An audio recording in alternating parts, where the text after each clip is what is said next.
Welcome back to another explainer. Today, we're diving straight into a fascinating and honestly pretty critical pronunciation diagnostic. We're going to break down a speech sample where a speaker is reading off research data about the physical fitness of European children. And just to set the stage, we are using a very strict no-nonsense grading scale here. A native speaker sets the benchmark at 100 points, and a CEFR A2 level sits at 10 points. I'm not going to sugarcoat anything. We need an honest assessment of how pronunciation impacts data. Here is our quick roadmap for today's breakdown. We'll start with the pronunciation challenge, then look at vowels that change meaning, dive into the numbers game, check out drop sounds and plurals, and wrap it all up with mastering word stress. All right, let's jump right into section 1 and get a look at the overall performance. Our speaker earned an overall score of 65 out of 100. Now, you might hear that and think, hey, the speech recognition caught about 90% of the text, so that's pretty good, right? Well, not exactly. The problem is that the remaining 10% contained some absolutely fatal structural errors. In a casual, everyday chat, sure, you'd probably be understood, but in the context of reporting professional, scientific data, these specific mispronunciations literally distorted the facts being presented. Let's move to section 2 and see exactly how a single vowel sound can completely flip your intended message. This brings us to a major slip-up with the word fail, specifically the AI phoneme, which scored a low 30.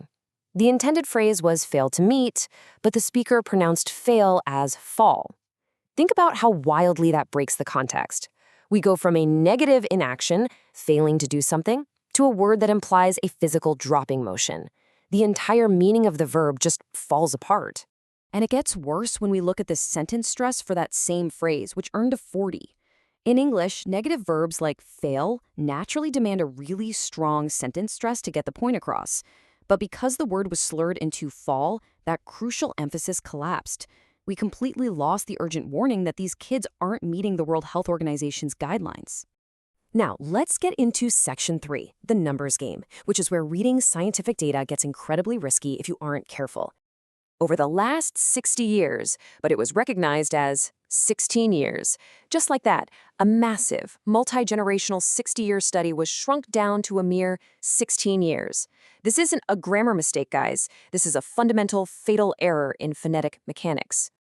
And the data distortion didn't stop there. The number 417,000 was mispronounced and heard as 470,000. That slight articulation error artificially inflated the study's population by 53,000 kids. When you're dealing with hard data, these kinds of phonetic mistakes literally create false statistics out of thin air. Let's shift gears to section 4 and look at what happens when vital grammatical sounds just vanish. Take a look at the ending S phoneme here, which scored a 50. The speaker completely dropped the S on the plural word adolescence, turning it into the singular adolescent. In English, dropping that final sound isn't just a minor slip. It changes the entire scale of your subject, from a large group to a single individual, totally wrecking the grammatical accuracy. We see a very similar issue with the word whose, which scored a 40. The speaker dropped both the O vowel and the possessive Z sound, making it sound like WHs. Because of this dropped sound, the actual source of the physical activity recommendation, the World Health Organization, becomes completely obscured.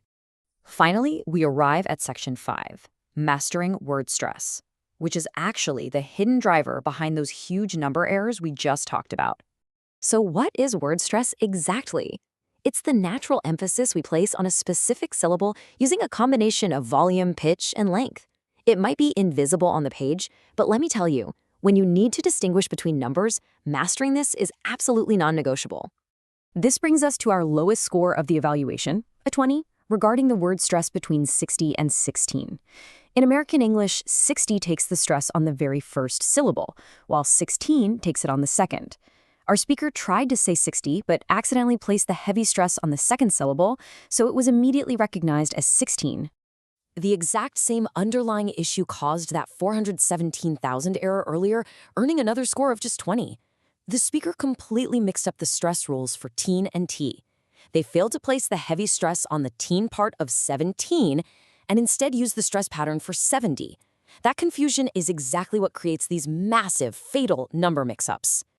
And because that internal word stress on 60 failed, the overarching sentence stress for the phrase over the last 60 years also collapsed, scoring a 40. The word 60 was supposed to be the absolute peak of the intonation, emphasizing this massive span of time. But without that stress, the sentence just went flat, and the core impactful message of the study was buried.